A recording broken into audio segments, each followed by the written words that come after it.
I'm very pleased to announce several steps today that we have taken to get the project underway. First, my administration has signed a contract with VHB Consulting to prepare commercial engineering and to draft the environmental impact statement. Their first task, their very first one, is to identify every strategy we can use to expedite the permitting process and the regulatory process so that we can get shovels in the ground. Secondly, we will give the MBTA the funds they need to begin designing new Green Line cars now. The reason that's important is that it takes a long time to produce the custom cars necessary for new lines, and we want those cars to be ready to roll as soon as the track is laid. Third, Mass Highway has already completed the necessary aerial survey work, shaving several more months from the project schedule. Next, we have selected an advisory group for this project to provide feedback, direction, and oversight from the community. They will meet monthly beginning on October 25th until the project is finished. We will continue to identify every possible way to speed the project up, to do it quickly and smartly, so that we can bring this service to all of the affected communities here in Somerville, in Cambridge, and in Medford. We're looking at using design-build procurement methods and advancing certain construction elements during the environmental review process so that we get off the ground, and more to the point, in the ground, as fast as possible. We look forward to working with the mayors here, with the congressmen, particularly on the financing side, come on through, Congressman, with the members of the delegation who have been very strong advocates for the importance of this project from an environmental and transportation and other points of view, and with all of you in the community. I know you have been waiting a long time. I want to be absolutely clear that my commitment to this is a personal one, and we mean to get it done. I'm happy to have, as a partner in this and in so many efforts, Congressman Capuano. Welcome, Congressman. Well, I can't remember the last time I had a sitting governor in Somerville that I was so happy to have here. Been a while. And I can't remember the last time we had a governor here to announce something that we've all been fighting for as long as we can all remember. I think it's particularly appropriate to be here today. Right across the street, as we all know, is where the Green Line will go. And if you take a look on the other side of the tracks from here, you'll still see the remains of an old train station when they used to stop in the inner cities. I will tell you that this project goes hand in hand with several other projects that this administration has been committed to. They're doing it right now at the Fairmount line. And for all of us in Somerville, we all know that all the inner cities for years were ignored by those people who ran the mass transit system. They ran through our cities but didn't stop on a regular basis. The Fairmount line is proof.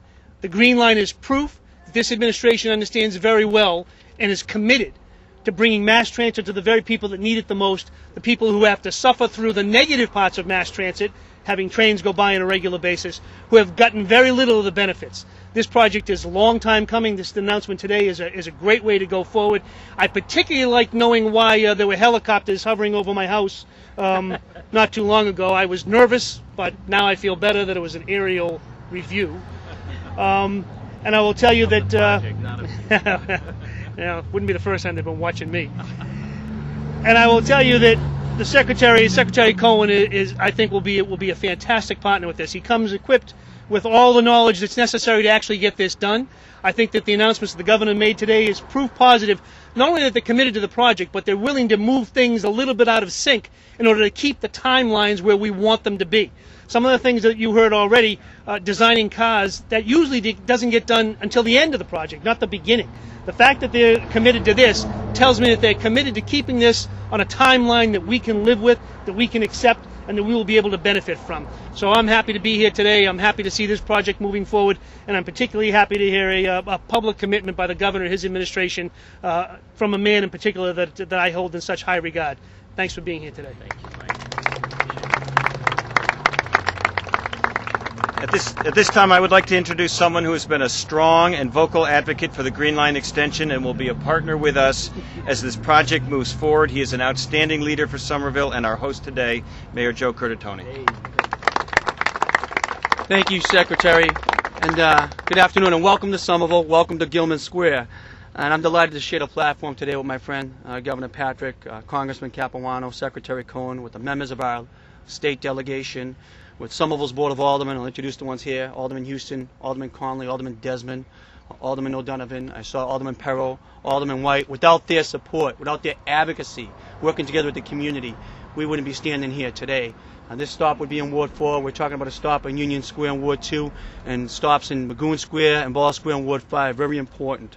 The promise and long delayed and neglect under 16 years of Republican rule extends well beyond the communities served by the Green Line, and for many reasons, completion of the Green Line remains a high and urgent priority for the entire state. There are those who say that completing this project is a matter of environmental justice, and they are absolutely right. There are those who say that a strong transit system that extends north and west of Boston helps regional car communities by taking unnecessary vehicle traffic off major commuting arteries, and they are absolutely right. And then there are those who say that transit is an essential element in maintaining the livability, the sustainability, and the quality of life of urban communities, and they are absolutely right. And of course, there are those who say that transit development is a powerful and cost-effective stimulus for economic development, and they too are absolutely right.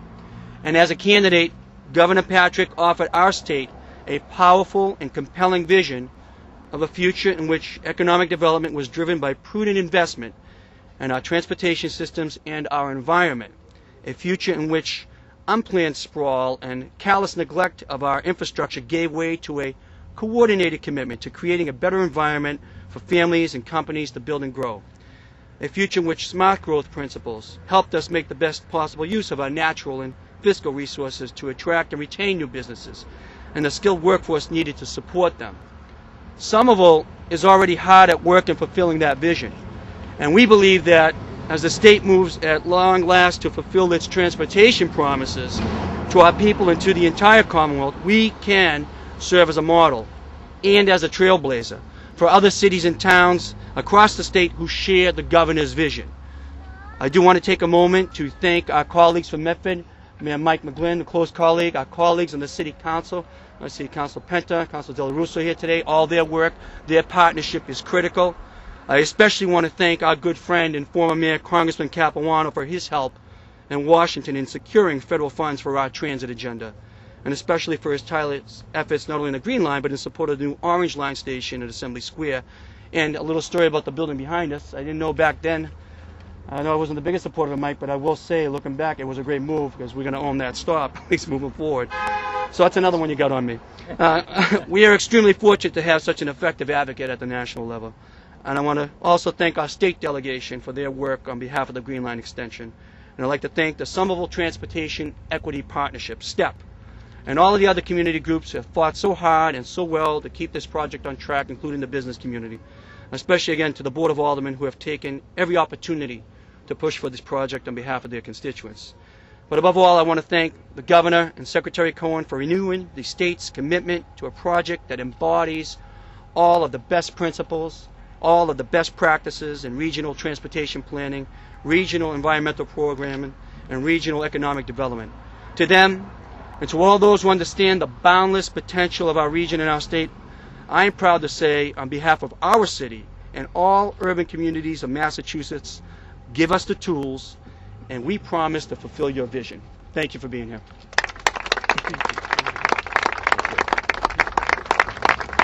Thank you.